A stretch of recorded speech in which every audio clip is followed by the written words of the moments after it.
রাজনৈতিক কি অর্থনৈতিক সকল ক্ষেত্রে তাদের অবদান অনস্বীকার্য। বর্তমানে আমাদের দেশের মন্ত্রী, বিরোধী দলীয় নেত্রী, স্পিকার থেকে শুরু করে সকল অবস্থানেই বিরাজমান নারী।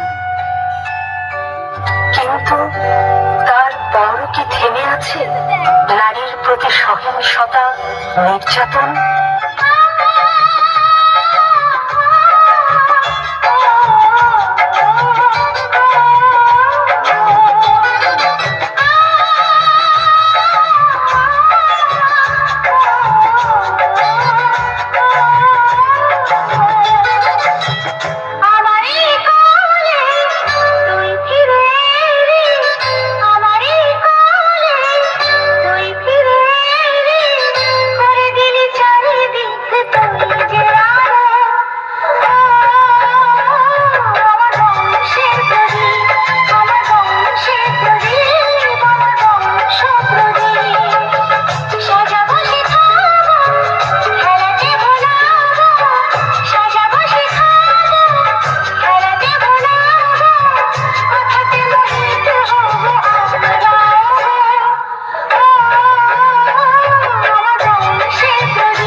চিন্তা করো না, আমি কিছুদিন বাড়ি ফিরবো না।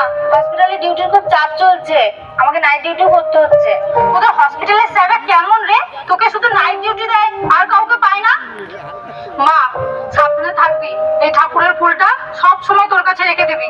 ধর মা, তুমি তো দুশ্চিন্তা করো না তো, আমি তো ডাক্তার, মানুষের সেবা করা আমার কর্তব্য। এখানে নিজের কথা ভাবলে হবে, আমাকে মানুষের কথা ভাবতে হবে।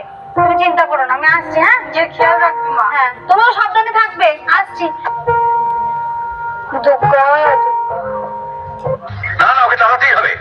দুদিন হলো এসছে, এরই মধ্যে 4-5 জন রোগীকে সুস্থ করে বাড়ি বাড়ি দিয়েছে। এইভাবে চলতে থাকলে তো আমাদের নার্সিংহোম গুলো পড়ে পড়ে মার খাবে। শুধু নার্সিংহোম কেন, আপনিও তো মার খাবেন। সরকারি হাসপাতাল ঘুরে আমাদের ওখানে রোগী গেলে পরে রোগীর প্রতি আপনারা যে একটা কমিশন পান, সেটা তো পাবেন না। আপনারও লোকসান, আমাদেরও লোকসান।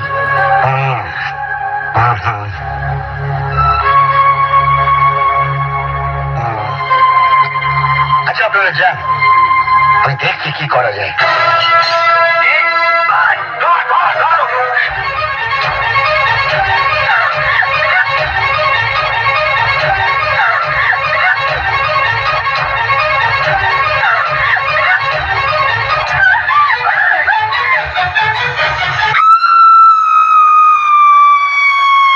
শুরু করছি রিপাবলিক বাংলার বিশেষ প্রতিবেদন আর বাংলা চার্জশিট।